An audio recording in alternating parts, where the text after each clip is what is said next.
इसमें आपके साथ फैसल कुरैशी भी हैं, जी, बिल्कुल। हसन अहमद भी हैं, बड़ी एक लंबी चौड़ी कास्ट है। बिल्कुल। तो सेट के ऊपर तो बड़ा माहौल होगा फिर। बहुत माहौल होगा because me and Faisal we go way back. हम लोगों ने मतलब मैंने अपनी ज़िंदगी का जो दूसरा ड्रामा था मोल वो उनके साथ किया था।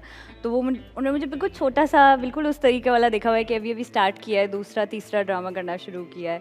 तो मेरे लिए भी एक बहुत वो चीज़ थी कि यार मैं इतने टाइम बाद दोबारा काम शुरू कर रही हूँ और फिर इतने अच्छे एक्टर सामने, तो उनको तो उनकी सारी लाइन्स याद होती थी।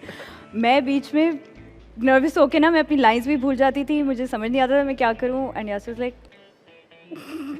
मैंने कहा नहीं चलो हो गया। माशाल्लाह इकरा द रेनिंग क्वीन आइड से और टेलीविजन, बिकॉज माशाल्लाह पिछले कई अवार्ड सीजन्स में बहुत कम होता है कि आप नॉमिनेट ना हो, या अगर नॉमिनेट तो हैं ही हैं बल्कि आप तो जीत के जाती हैं घर, और एक एक नहीं अक्सर दो अवार्ड्स लेके गई हैं घर माशाल्लाह। कभी फिल्मों में हमने आपको नहीं देखा, इसकी क्या वजह? ये कॉन्शियस डिसीजन है अगेन कि ये मैंने फिल्म नहीं करनी यार, टीवी में माशाल्लाह इतना ज़बरदस्त काम हो रहा है? आई थिंक मेरे लिए ये कॉन्शियस डिसीजन है क्योंकि मुझे ये लगता है कि अगर आपको फिल्म की स्क्रिप्ट आपके मतलब की नहीं मिल रही है और ड्रामा में वो मिल रहा है, तो फिर क्या फ़ायदा है कि आप सिर्फ फिल्म करने के नाम पर आप कोई चीज़ कर लें।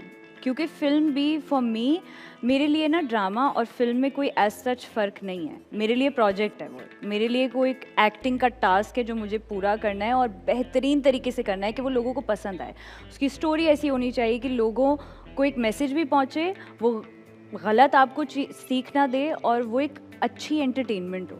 अगर आपको वो सारी चीज़ें ड्रामा में मिल रही हैं और जो स्क्रिप्ट्स आपको ऑफर हो रही हैं फिल्म की उसमें वो बात नहीं है, तो फिर it's better to stick to dramas. But हमारे यहाँ जो ड्रामे बन रहे हैं आजकल, as a viewer I am sure आप देखती भी होंगी कुछ ड्रामे, आप नहीं महसूस करती यार कि वही कहानियाँ उसी में फंसे हुए हैं? मतलब ऑब्वियसली एक थी लैला तो is a welcome change, but by and large हम वही फंसे हुए हैं घरेलू मसाइल के अंदर, घरेलू मसलों के अंदर। मतलब कब हम निकलेंगे बाहर?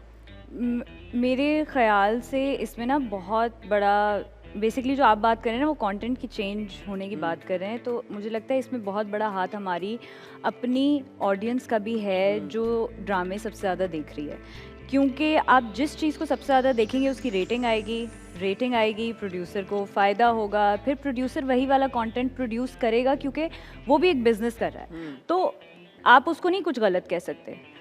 आप ही नहीं चेंज मांग रहे तो फिर प्रोड्यूसर आपको क्यों चेंज देगा? और फिर जब आपको कोई चेंज स्क्रिप्ट मिलता है तो लोग देखना इतना पसंद नहीं करते, लोग बोलते हैं कि यार ये क्या है। जैसे मैंने एक प्रोजेक्ट किया रकीब से, तो उसमें मुझे एक खातून मिली, तो उन्होंने मुझे कहा कि रकीब से इतना अच्छा नहीं था, मुझे तो समझ नहीं आया। मैंने कहा अच्छा जी, आपको क्यों नहीं समझ आया? मतलब I did not ask much क्योंकि उनका अपना ओपिनियन है विच आई डोंट माइंड। किसी को पसंद आया, किसी को नहीं आया, बट लाइक नहीं। मैंने कहा अगर उसी की जगह कोई यंग कपल होता, उसका लव बन रहा होता, उसके रोमांटिक लव स्टोरी चल रही होती, तो वो आपको बड़ा पसंद आता क्योंकि वहाँ पे आपको एक यंग लड़की और यंग लड़का दिख रहा होता है जो आपको हर कहानी में ड्रामे में दिख रहा होता है। वहाँ पे आपको ज़रा मिडिल एज ग्रुप, आपको एक कपल मिला था तो वो आपको इतना मज़ा नहीं दिया कि यार ये क्या है। तो मैंने कहा वो एक डिफरेंट कहानी थी, अब उसको अब क्या ही कर सकते हैं। यू स्पोक अबाउट रकीब से और मैं भी उसकी तरफ ही आ रहा था because one of my favourite projects. And दोबारा मैं इस बात पे ताली बजाना चाहूँगा कि रकीब से एक ऐसा ज़बरदस्त ड्रामा था और आपकी परफॉर्मेंस भी।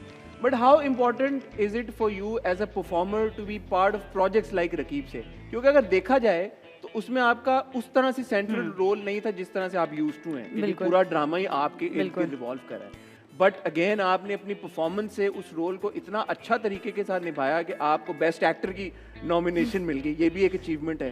तो हाउ इम्पोर्टेंट इज इट कि यार कि ठीक है फ़र्क नहीं पड़ता कि मैं सेंटर में हूँ या नहीं हूँ एक ड्रामे के प्लॉट के, बट यार कंटेंट थोड़ा अलग हो, मज़े का हो, तो आई विल डू इट। जैसे रकीब से वो मैं सेकंड प्रोजेक्ट जिसमें मैंने ऐसी सोच रखी थी। एक मैंने किया था खामोशी जिसमें मेरा नेगेटिव कैरेक्टर था, तो उसमें आई हैड दिस आइडिया कि मेरा उतना सेंट्रल नहीं होगा, Zara would be on the main lead उस तरीके से क्योंकि उनकी कहानी डेवलप हो रही है। लेकिन मुझे सिर्फ ये था कि मुझे एक नेगेटिव कैरेक्टर करने को मिल रहा है which is going to be something different for me, क्योंकि मैं हर चीज़ इतना पॉजिटिव कर रही थी। मैंने कहा एक आध नेगेटिव तो होना चाहिए कि आपके पास कुछ ज़रा डिफरेंट मार्जिन हो प्ले करने का, आपके पास कपड़ों की एक वेरिएशन हो जाए, लुक बदल सको, वो सब चीज़ें। I did it and people loved it. उसके बाद रकीब से में जब मुझे बताया उन्होंने कि यार इस तरह का प्रोजेक्ट है, ये स्क्रिप्ट है और ये डायरेक्टर नुमान है। इजाज, सानिया हाँ हाँ, सईद, उन्होंने मुझे सब हदीका बताया। कियानी का डेब्यू हो रहा है उन्होंने भाई। मुझे सानिया सईद, नुमान इजाज, हदीका कियानी और काशिफ निसार डायरेक्टर हैं और बीगुल ने लिखा है। हाँ। तो मैंने कहा बचा क्या है? मैंने कहा कहानी मुझे क्या ज़रूरत है पढ़ने की, जब आपने मुझे इतनी सारी चीज़ें बता दी हैं जिस पे तो मतलब मैं शायद सिर्फ नुमान सर पे ही बोल देती कि हाँ, मैं काशिफ निसार पे ही बोल दूँ हाँ, क्योंकि मैंने उनके साथ प्रोजेक्ट किया हुआ है। आई लव हिम, मतलब वो क्या खूबसूरत डायरेक्टर हैं।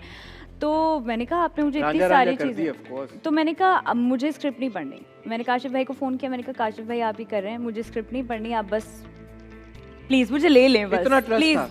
प्लीज़ मुझे ले लें, क्योंकि मुझे पता है कि काशिफ भाई, आपको जब यकीन हो, ट्रस्ट हो अपने कैप्टन ऑफ द शिप पे ना, फिर मुझे लगता है कि एक्टर की जर्नी उस प्रोजेक्ट के लिए बहुत आसान हो जाती है।